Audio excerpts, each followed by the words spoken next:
Csaba Hangja Stúdió. A nőknek egyre fontosabb és egyre lényegesebb szerep kell, hogy jusson az egyházban. Hát férfit kerestem, de hogyha nincs más, hát akkor jó, akkor megbeszéljük lelkésznővel is. Ha most kivennénk a női lelkészeket a szolgálatból, akkor a gyülekezeteknek a legalább egyharmada elláthatatlan maradna.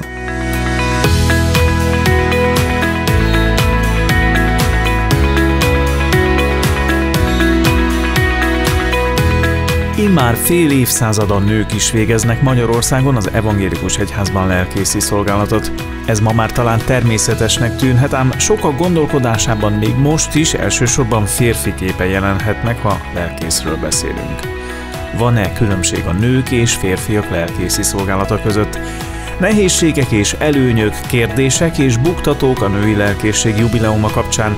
Erről beszélgettünk ma hárman szolgatársak Nagy Zoltán esperes Békés Csamáról, Mezőberényből Lázár és Korka Katalin esperes helyettes, és jó magam Zsíros András korábbi gerendási lelkész.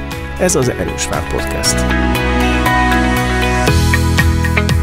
Munkaünnepén is dolgoztok? Hát én szeretnék otthon a kertben, igen. Na végre egy olyan ünnep, amikor nem kell a lelkésznek Ez szolgálatot a végezni. legjobb ünnepek, igen.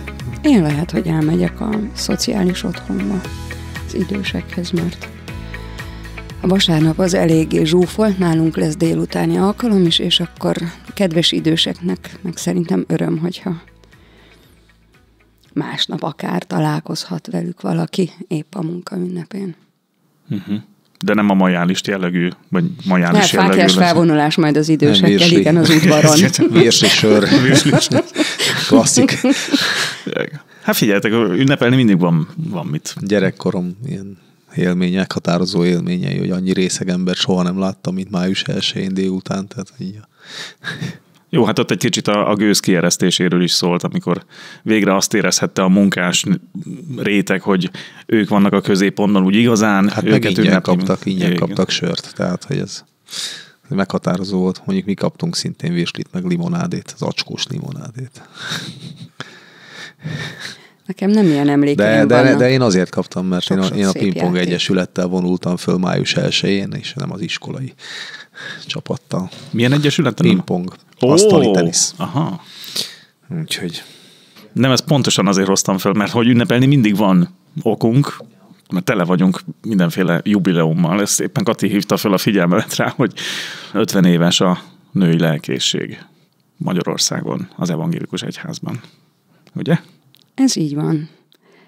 Tulajdonképpen nem idén, hanem tavaly volt 50 éve, hogy női lelkészt ordináltak, és ennek össze volt egy nagyon szép ünnepe az evangélikus egyházunkban, és Kovács Etelkával lehetett még együtt hálát adni, hiszen őt 1972 novemberében ordinálták, hiszen az országos presbiteri ülés pedig október 17-én volt, amikor Káldi Zoltán bejelentette, hogy most már elérkezett az idő, hogy neki is szabad utat biztosítsanak a teljes jogú lelkészi szolgálathoz. Ez ilyen nehéz küzdelem volt, hogy ez így átment annak idején? Szerintem nem feltétlenül nehéz, hanem hosszadalmas. Mert az egyházi törvényekben már megvolt ennek az alapja, csak úgy tekintettek a női szolgálattevőkre, mint ilyen tartalékmunkaerőre, akiket majd akkor fognak a teljes jogú szolgálatba bevonni, hogyha ténylegesen szükség mutatkozik arra. És hát nyilvánvalóan, hogy a II. Világháború után nagyon ínséges idők következtek mind a lelki életben, mind az egyházak sorsában, mind pedig tulajdonképpen a gyülekezeteknek a lelkészi szolgálattal való ellátásában, és aztán tulajdonképpen múltak az évek, és amikor üres gyülekezet volt, vagyis olyan gyülekezet, ahol nem volt már jó régen lelkész, akkor már nyilvánvalóvá lett a püspök uraknak is az, hogy lépni kell. Meg hát gondoljatok vissza arra, hogy a klasszikus lelkészkép mennyit változott, vagy mennyivel más volt mondjuk 50 éve, tehát meg a papnékép is, tehát hogy minden lelkész mellett ott volt a felesége, aki többnyire inkább otthon volt, kevésbé dolgozott, kötött munkahelyen, és akkor bárki betoppant a parókjára, akkor meg tudta kínálni. Kis teával, kávéval, sütivel, ezzel, azzal, és ezért mégiscsak ott volt mindig mellette, és kiegészítette, és segítette sokszor akár kártorként a férjét, aki a lelkész volt. Azért ez szerintem egy 50 éve még messze ez volt a legelterjedtebb. Tévedek, Kati? Nem, azt gondolom, hogy ez teljesen így van, és most egy picikét afelé kezdtem el gondolkodni, hogy például Kovács Etelka egyedülálló nő volt, akinek a tekintetében a döntés megszületett, hogy ő akkor most már lehet gyülekezetvezető.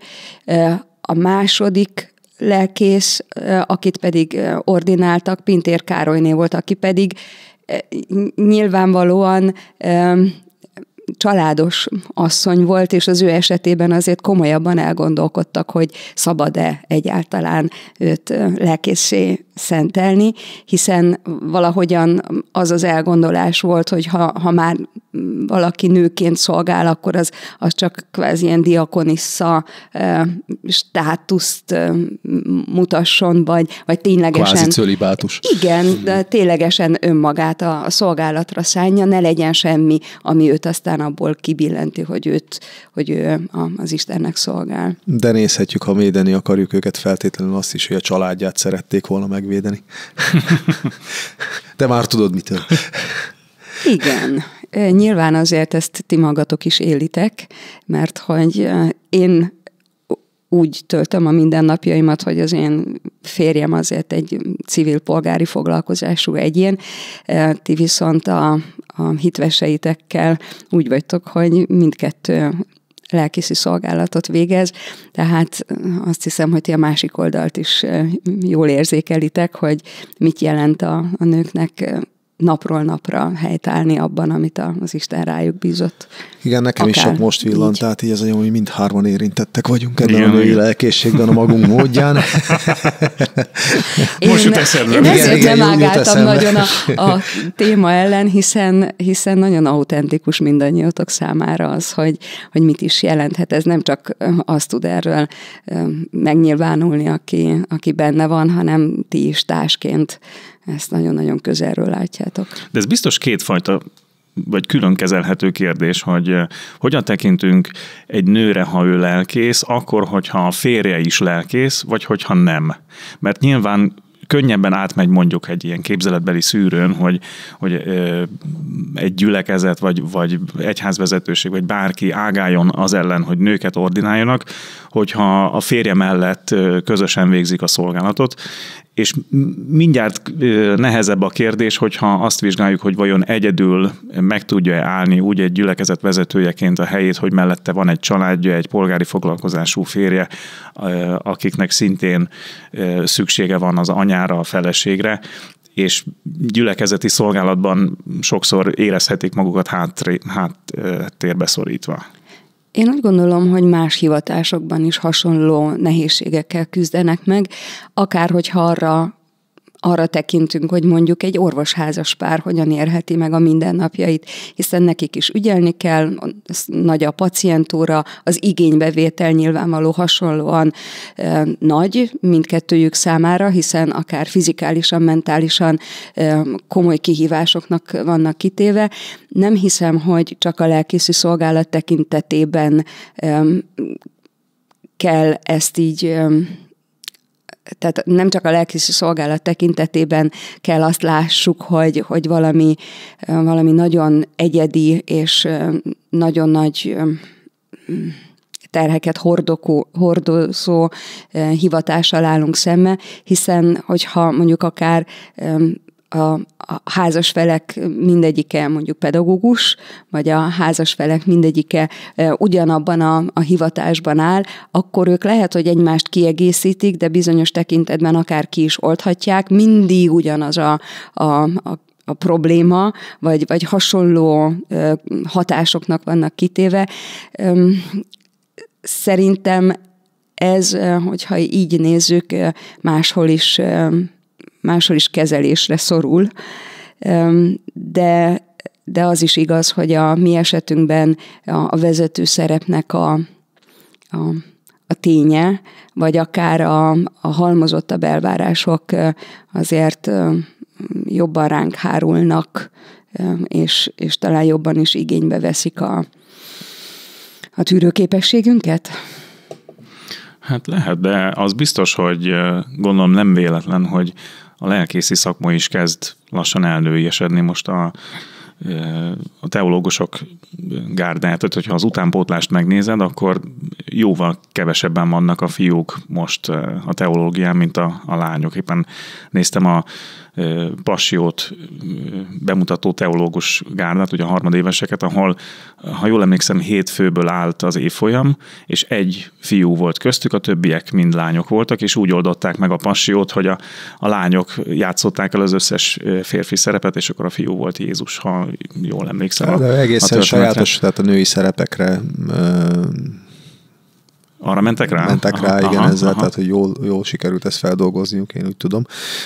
Tehát, hogy nem feltétlenül az, hogy miért játszottak a férfi szerepet, de most ez igazából nekem ezzel nincsen bajom. Nekem sem, csak egy látszik, hogy elindul egy... Persze, hát ebben a folyamatban benne vagyunk, na de nézd meg a tanári szakmát. Hát alig találsz férfi tanárt most már, vagy fiatalt főleg, tehát, hogy nagyon kevés. Egy kicsit lehet, hogy elnőiesedett, sőt biztos, de erre meg szükség van, tehát hogy nézzük a másik oldalát, ami egyébként kicsit árnyoldala ennek az 50 éve ezelőtti döntésnek, hogy azért ebben erősen benne volt az, hogy nagyon szükség volt. Nagyon nagy szükség volt a lelkészre, mert nagyon akkor már kezdődött, vagy alakult egy lelkész hiány. Tehát most, hogyha persze azt mondjuk, hogy ez 50 éve megtörtént nálunk, a lengyel evangélikus egyházban tavaly ordináltak először női lelkészt. Vagy tavaly előtt, most összefolynak itt az évek, de hogy tulajdonképpen le vannak maradva 50 évvel, és nyilván Lengyelországban biztos, hogy az erős katolikus hatás az megmutatkozik ezen, hogy ez nekik előbb nem jutott eszükbe, és nem értek el erre a pontra. Nálunk ez megtörtént 50 éve. Persze ez a szép, ha most kivennénk a női lelkészeket a szolgálatból, akkor tulajdonképpen a gyülekezeteknek legalább egyharmada elláthatatlan maradna. Tehát, hogy 1948 után férfiakkal is aláírattak egy nyilatkozatot, hogy tudomásul veszik, hogy az egyház nem tud nekik biztosítani szolgálati helyet. Tehát egy ilyen időszak Tehát egy ilyen időszakból indulunk el azon az úton, hogy a nőknek a szerepét, a helyzetét meg kell határozni az evangélikus egyházban.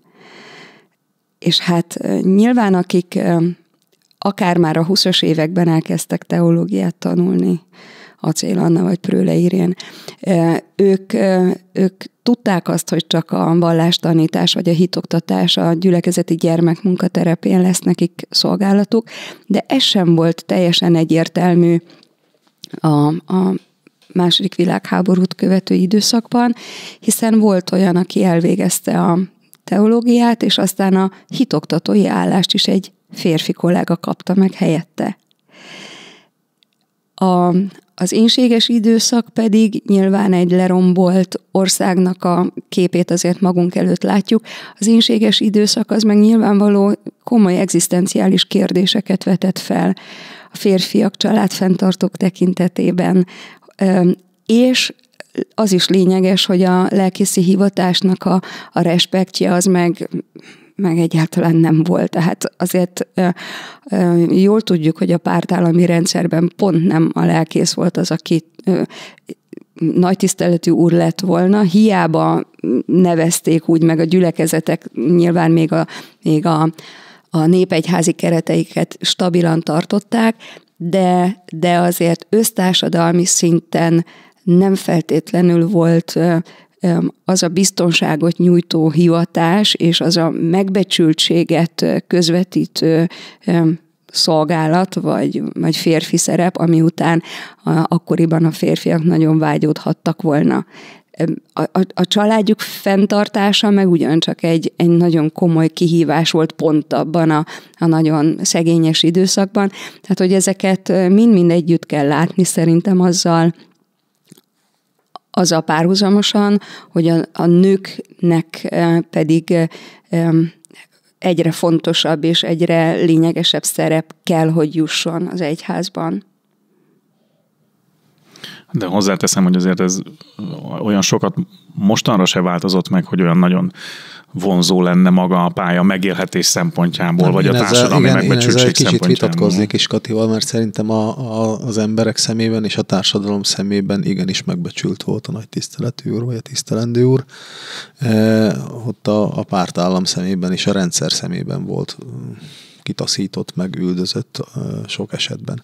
De hogy az emberek viszont, tehát hogy azért érezhetett egy olyan széles körű támogatást mindenhonnan, ahova nézett, lépett a falun belül, között. Pontosan a gyülekezeten belül, tehát ott azért csak megvolt egy megbecsültség, azért ezt még ebből még azért valamennyit, azt gondolom én is megtapasztalhattam a 2000-es évek legelején vidéken, tehát hogy ott azért a lelkésznek volt egy megbecsültsége.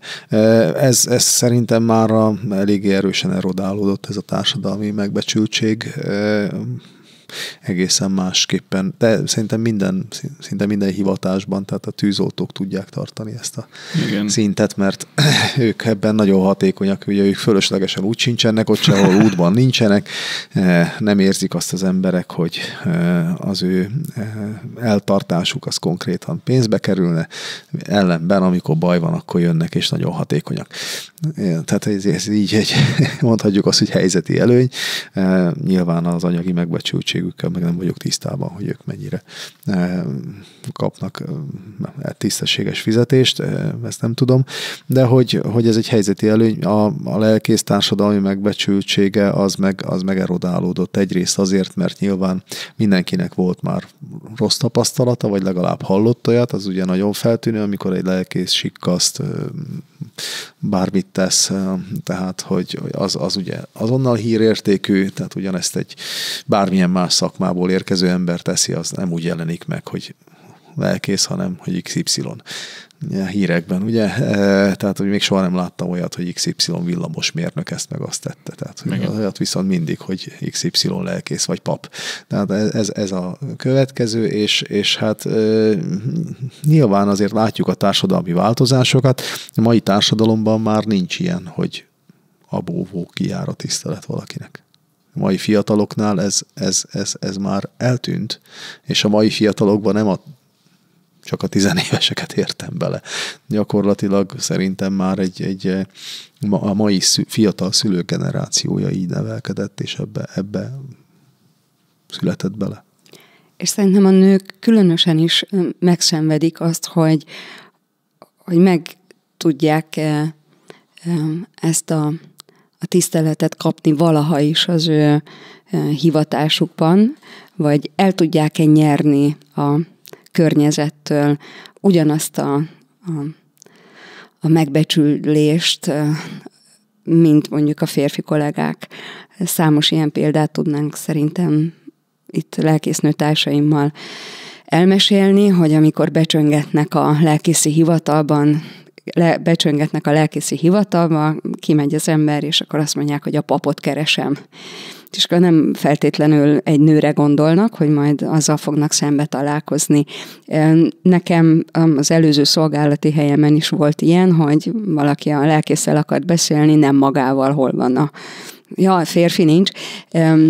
De az mikor volt, Kati? Hát mondjuk 20 évvel ezelőtt. Fiatalabb voltam, és rugalmasabb. Nem, egyrészt, de azért 20 év, nézd meg, hogy mekkorát változott a társadalom 20 év alatt. Tehát azt akarom ezzel mondani. Tehát, hogy 20 éve még tök más volt ez.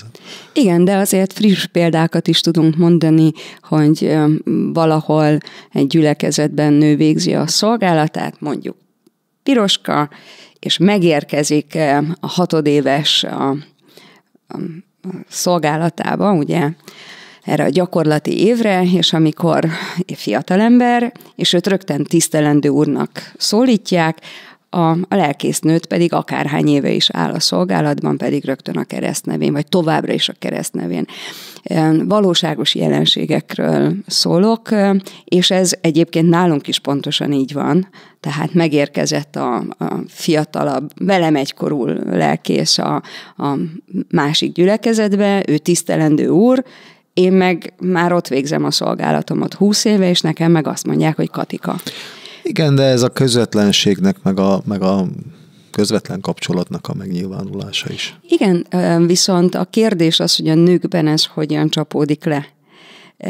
Értitek tehát, hogy nekünk ez szerintem lényeges tisztázni önmagunk felé, hogy ez miről szól, mit közvetít a környezetünkből az irányunkba.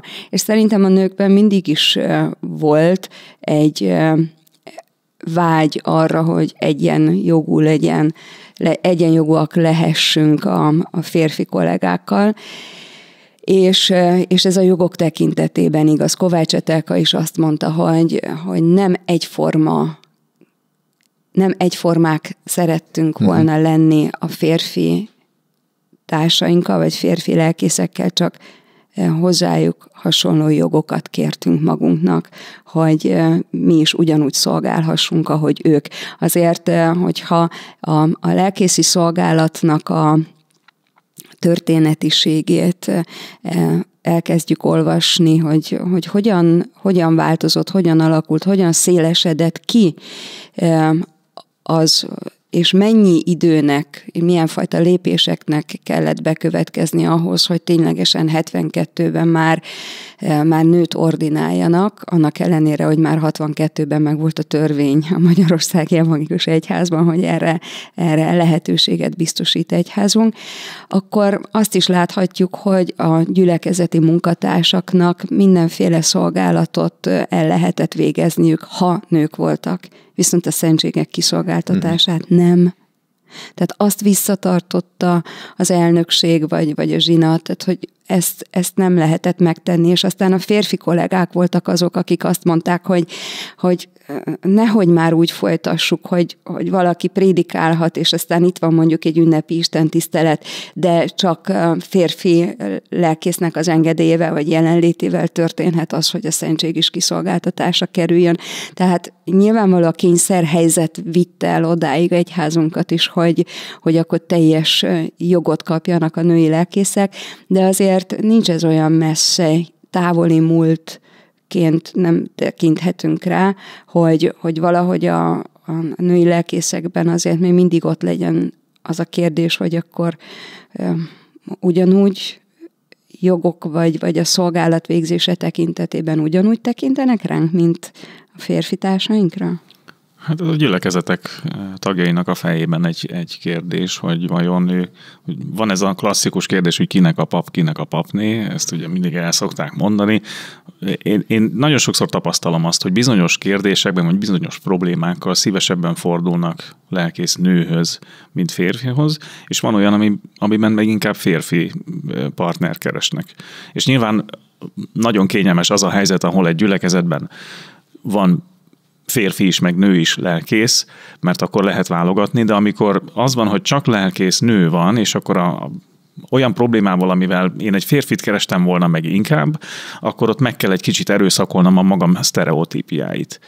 Kérdés, hogy vajon ezzel az akadállyal hogyan tud megküzdeni egy nő, vagy hogyan tudja ezt elfogadni, hogy ő hozzám most úgy fordulnak, hogy na, egyfajta ilyen, hát férfit kerestem, de hogyha nincs más, hát akkor jó, akkor megbeszéljük lelkésznővel is.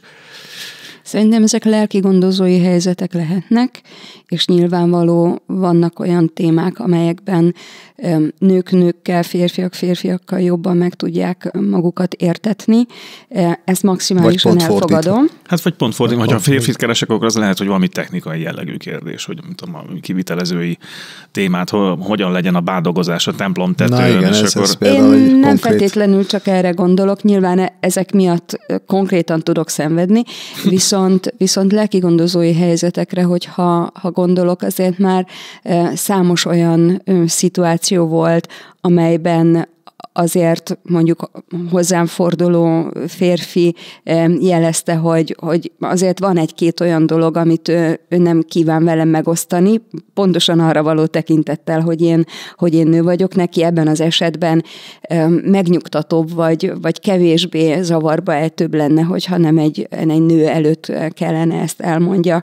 És én ezt teljesen természetesnek veszem. Viszont a másik oldal is igaz, amit mond a Zoli, hogy bizonyos helyzetekben nyilván a női lélek, vagy a teremtettségből adódó meghatározottságunk előnyt élvezhet. Én mondjuk a gyászolók lelki gondozásánál tapasztalom ezt, hogy amikor arra szólít fel bennünket Pál apostol, hogy örüljetek az örülőkkel, sírjatok a sírokkal, és ez legyen a mi keresztény alapbeállítottságunk, akkor ez nekünk szerintem jobban megy.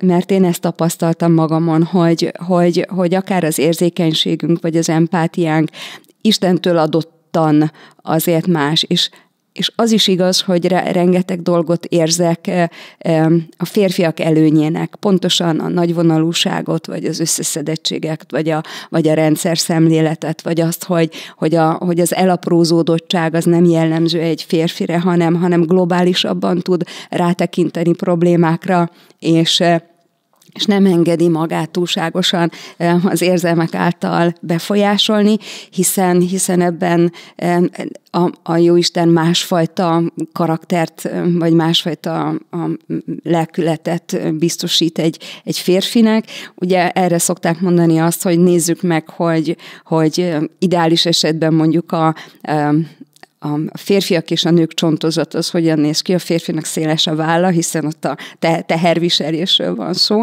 Tehát, hogy valahogyan ezt érzem, hogy bizonyos dolgokat nyilván a férfiak jobban tudnak vinni és cipelni, mint a nők, és ezt nem csak a tényleges fizikális adottságokra értem, hanem az átvitt értelemre is, hogy problémákat lehet, hogy ezért tudnak férfiak könnyebben áthidalni, mert ez a fajta érzelmesség, ami bizonyos lelki gondozói helyzetben a nőknek az előnye lehet, a férfiakat nem viszi el arra a terepre, ami nekünk meg talán otthonosabb. Abból a kérdésből indultunk, hogy vajon tényleg ugyanúgy tekintenek-e rátok női lelkészekre, mint férfiakra, és erre én csak azt tudom mondani, hogy én igen. Tehát, hogy más helyett én nem tudok felelősséget vállalni ebben, de szerintem azért nagyon sokan igen. Tehát, hogy most már tudom, én is találkoztam olyan lelkésznővel, aki a szolgálat felvállalása előtt egy gyülekezetben tartott attól, hogy egy férfi után vajon el fogják-e őt fogadni. És jók a tapasztalatok. Tehát, hogy nem kellettől ma már szerintem túlzottan félni. Akik ott vannak egy gyülekezetben, ők várják a lelkészi szolgálatot, örülnek a lelkészi szolgálatnak, és amennyiben azt a lelkész jól értem ez alatt az, hogy lelkiismeretesen, szeretettel végzi, akkor azt örömmel fogadják, és nem fognak ezen problémázni, hogy most az férfi vagy nő. Nekem ez a tapasztalatom, de én biztos, hogy máshonnan látom, mint ti.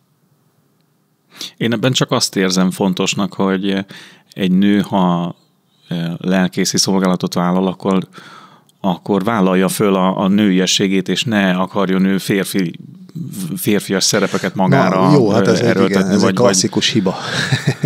Igen, ez egy klasszikus hiba. Hogy... Mert szerintem abban van egy érték, hogy valaki nőként áll ott egy gyülekezet élén, és nem kellene ezt az értéket átalakítani úgy, hogy meghazudtoljuk a nemünket, és akkor próbálunk férfiként működni, és fordítva. Most nyilván az alapján, a kétfajta karakter alapján, amit Kati, te vázoltál, hogy az érzelmek tekintetében egy nő lehet, hogy intenzívebben tud reagálni, figyelni, és komolyabb segítséget tud nyújtani, mint egy férfi. esetben, hát persze nyilván vannak kivételek, és mondjuk felelősségteljes technikai döntésekben meg lehet, hogy egy férfi jobban átlátja a helyzetet. Ezek is nyilván ilyen nagyon leegyszerűsített sztereotíp elképzelések, de hát nyilván ez alapján az lenne a legideálisabb, hogyha minden gyülekezetben lenne egy férfi meg egy nő egymás mellett lelkészként, hát ennyire azért nem vagyunk elkényeztetve. Vagy mivel találkoztak női lelkészek az idők során, vagy adott gyülekezetben, hogy ezek a félelmek esetleg még mindig a felszínen vannak.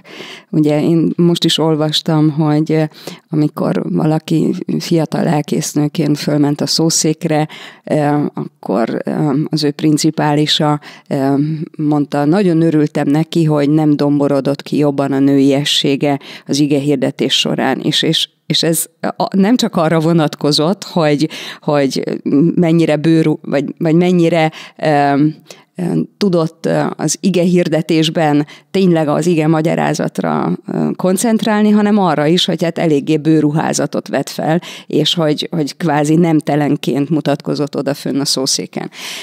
Jó, de pont figyelj, a Luther kabát az pont ezért jó.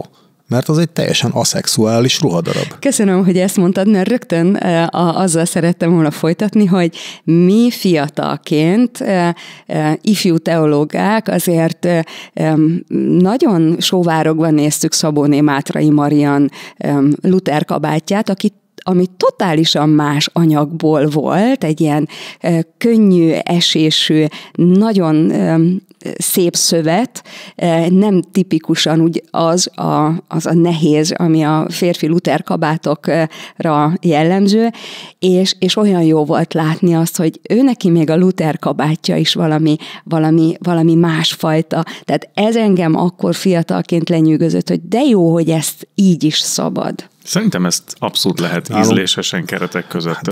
Néhány éve, hogy mi mekkora kört futott a lelkészi levelező listán, amikor valaki közzétette, már nem emlékszem ki volt, németországi webáruháznak a kínálatát, ahol nőkre szabott Luther kabátok, papi ingek. Bocsánat, Luther kabát nem volt közte. Papi civilek voltak. Volt egy olyan, papi civilek voltak, igen. De volt valami Luther kabát is, ami azt hiszem ilyen rövidebb szabású volt, tehát úgy nézett ki, mint egy nem, az nem Luther kabát volt szerintem. Tehát, akkor lehet, hogy rosszul emlékszem. Igen, oké, ez pont én nekem ebben azért van egy éles distinkció. Egyébként nálunk pont fordítva van, mert nálunk ugye a Luther kabátot, az első Luther kabátot az ember, amikor elvégzi a teológiát, akkor megkapja az egyháztól ajándékba. És ugye abban az évben, amikor én végeztem, akkor egy vékony anyagból vart ez egyik szabó, amikor feleségem végzett, akkor a másik szabó egy sokkal vastagabb anyagból, tehát az övé 3-szor olyan nehéz, és 3-szor olyan vastag, mint az enyém, úgyhogy amit mondtál, Kati, az nálunk pont fordítva van, és ugye nem csereszabatos, mert nekem csak igen. Na, minden esetre szerintem ez egy fontos dolog, hogy amit Kati megpendítette, hogy ez igen, tehát hogy amikor az ember kiáll prédikálni, legyen az férfi vagy nő. Tehát az, amit viccesen szoktunk mondani, hogy a Luther kabát ápol és eltakar, ez tényleg így van, és ennek így kell lennie. Tehát, hogy ott ne az vonja el a figyelmet, hogy gyűrötte az inge a tisztelendő úrnak, vagy most milyen a nyakkendője, vagy az öltönye, vagy nem is öltönyt vett, hanem csak a Luther kabát, az végig gombolt, talár jellegű öltözet, pont azért, hogy eltakarjon tulajdonképpen mindent. És még csak az se látszol annyira, hogy a vasabnál mennyire domborodik ki. És akkor és ez a lényeg, mert ott ne arra figyeljünk, hogy milyen az öltözéke.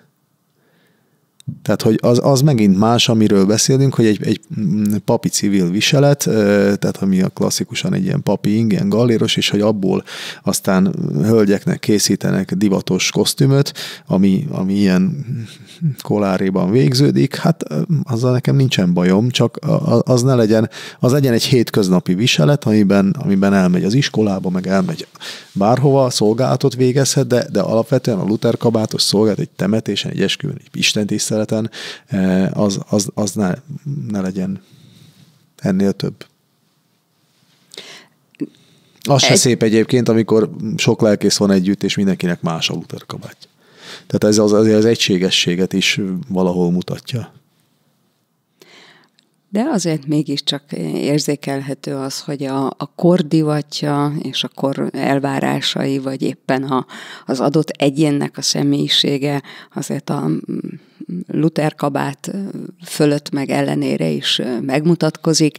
Azért valahogy ez bennünk van, hogy nem szeretnénk nagyon eltűnni a szerep vagy a feladat mögött. Azért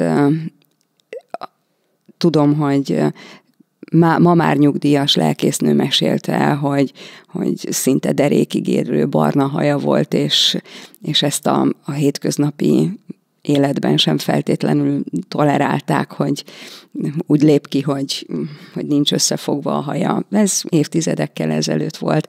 Tehát, hogy ez valahogyan bennünk van, hogy a személyiségünk, a női vagy férfi voltunk, azért természetes, hogy megmutatkozik, vagy meg kell, hogy mutatkozzon mindenek ellenére is. Ugyanakkor szerintem inkább az a kérdés, hogy tudjuk-e ezt olyan formában, jó harmóniában megmutatni, hogy a gyülekezetet ne ez kösse le. Tehát ne vigye el a figyelmet. Igen, tehát ne az legyen, hogy akkor most miért van akkor a fülbevalója a lelkésznőnek, vagy van-e, vagy nincs, vagy cofos a lelkész, vagy tehát akármi, ami már kicsikét túl... Tetkó. Igen, pontosan ez az, ami már túlmutat azon, hogy csak férfi és női szerepek, hogy ténylegesen kicsoda a lelkész, az szerintem onnan fog megmutatkozni, hogy hogyan nyilvánul meg. Nyáron voltam, hát nem Erdélyben azért, hanem már egy picit az erdélyi területen kívül, és egy református gyülekezetben szolgáltam augusztus 20-án, és a nyugdíjas Esperes úr is részt vett az istentiszteleten, Magyaróban volt, és hát én prédikáltam, és azt gondoltam, hogy minden rendben van. Az istentisztelet legvégén a lelkész pedig azt mondta, hogy ha úgy gondolom, akkor mondjak néhány szót magamról és a gyülekezetről, és aztán úgy én ezt nagyon röviden elvartam, mert azt mondtam, hogy úgy gondolom, hogy az, ami lényeges volt, az már elhangzott a szószéken, aztán, hogyha valaki úgy érzi, akkor nyilván szívesen beszélgetek vele, és az idős Esperes úr odalépett, és azt mondta, hogy egy embert a beszédéről lehet leginkább megismerni, a lelkészt pedig leginkább az ige hirdetéséről. És ez bennem maradt, hogy valóban úgy kellene éljük az életünket, meg úgy kellene végezzük a szolgálatunkat, hogy ne ezek a külső dolgok legyenek azok, amikre emlékeznek velünk kapcsolatosan, hanem legfőképpen arra, hogy hogyan tudtuk képviselni a Krisztust, mit tudtunk róla mondani. A női lelkésznek és a női lelkészségben egy megoldás lehet az, amit ugye evangélikus egyházunkban a gyülekezetvezetésben is megjelenően a paritás elve hangsúlyoz. Tehát, hogy nagyon nagy segítség lehet egy női lelkésznek, ha van egy jó felügyelő a gyülekezetben, aki esetleg férfi, és akkor ketten tényleg jól kiegészítve egymást, amiről beszéltünk, hogy technikai jellegű kérdéseket egy felügyelő, egy férfi lehet, hogy könnyebben és jobban tud kezelni, és akkor ez egy jó kiegészítésként megjelenhet a gyülekezet életében, és jó együttműködésben tudnak a gyülekezetben szolgálni. Hát sokkal inkább felügyelői feladat is egyébként. Persze, hát egyébként is az lenne, csak ugye kicsit ránk maradt, vagy azért, mert mindig is megcsináltuk, vagy azért, mert úgy gondolják, hogy mi vagyunk a főállásúak, és akkor csináljuk meg, vagy intézzük ezeket a dolgokat is. De persze ez megint csak nem, hogy mondjam, mert látjuk a gyülekezeteket, ahol meg elég sok gyülekezetben nő a gyülekezet felügyelője is. Tehát, hogy akár egy férfi mellett, akár egy női lelkész mellett, tehát, hogy ezek is azért 60 éve lehet, hogy elképzelhetetlen volt, hogy nő legyen a gyülekezet felügyelője. Hát ma is vannak azért még olyan presbitériumok, ahol nem nagyon van női tag, tehát hogy de már elvétve szerintem, tehát ez nagyon, hogy mondjam, egyfajta zárványként él, és nem tudom, van-e olyan presbitérium. Az egyházmegyében szerintem nincs olyan presbitérium, ahol ne lenne női presbiter, tehát hogy ez viszont ez meg jó, mert mi is látjuk azt, hogy amikor bármiben a gyülekezetben bármilyen feladatra szükség van, az nagyon jó, hogyha elég tarka a presbitérium ahhoz, meg a közvetlen munkatársak köre ahhoz, hogyha egy bizonyos feladat adódik, akkor arra van valaki, aki vállalkozik, és szívesen megteszi, és vannak férfias jellegű feladatok, meg nőies jellegű feladatok. Nekem még az jutott eszembe, hogy a mi gyülekezetünkben azért van, aki szóvá tette azt, hogy történelmi időket élünk, a tekintetben is, hogy a mostani felügyelőasszony az első női felügyelője az egyházközségnek. És egyébként a gyülekezetek szerintem ezeket így számon tartják. Én tudom azt, hogy az adott gyülekezetben, ez a Soltvatkerti, nem is olyan régen volt az a történelmi választás, amikor nőket is beválasztottak a presbitériumba. Vagy van olyan lelkésztársam, aki elmondta azt, hogy ő volt az első annak az adott gyülekezetnek a szószékén, aki nőként állhatott fel oda ténylegesen ordinált lelkészként. Tehát, hogy a gyülekezetek ezeket figyelemmel követik.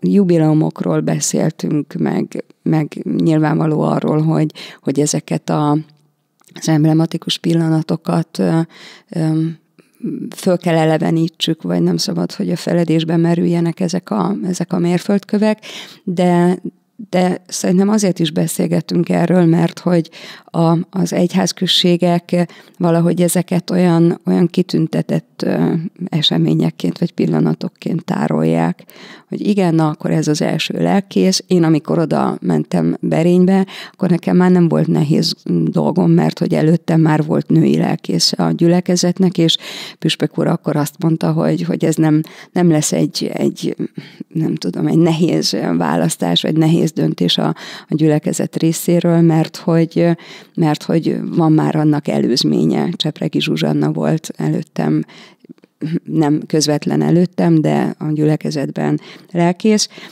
Tehát, hogy a közösségek ezeket számon tartják. A kérdés, hogy aztán a későbbiekben hogyan tudnak ezzel élni, hogy beszüremkedik-e a világiasság, vagy a világnak az elvárásai a közösségbe, vagy pedig tudjuk ezt olyan normálisan megélni, ahogy a családjainkban, vagy akár más hivatásban ezt már az előttünk levők megküzdötték, mert hogy az a Jóistennek a teremtésbeli akarata, hogy a férfinak legyen egy női segítőtársa, nyilván ez a házasságra vonatkozik, de azért a nagy közösségekre is ez igaz, hogy akárki, vagy bárki ott megtalálja a maga szerepét, a maga hasznosságát. És hogyha már még szabad egy picit, a női lelkészi szolgálat nyilván mindig is kereste a maga biblikus igazolását. És szerintem ezt nem szabad elfelejtenünk, hogy voltak prófétanők az Ószövetség korában, Jóel próféta könyvében olvassuk, hogy fiaitokra és leányaitokra is kiárasztom a lelkemet, vagy akár a feltámadott Krisztus első hírnökei is asszonyok voltak, a gyülekezetek életében is, az első gyülekezetek életében is voltak megnevezett asszonyok, Evódia, Szüntüke vagy Priscilla, tehát hogy az ókorban is ott voltak már az első közösségekben, vagy akár a zsidó közösségekben azok a nők, akik az Istentől kapott feladatokat elfogadták, és azokban helytálltak. Tehát ha már keressük annak az okát, hogy miért vannak nők a szolgálatban, akkor nyilvánvaló, hogy a Szentíráshoz kell visszakanyarodnunk, és ott én úgy gondolom, hogy kapunk elég bátorítást, vagy tisztánlátást arra, hogy igenis merjék jó szívvel vállalni a nők is a maguk szolgálatát az Isten ügyében.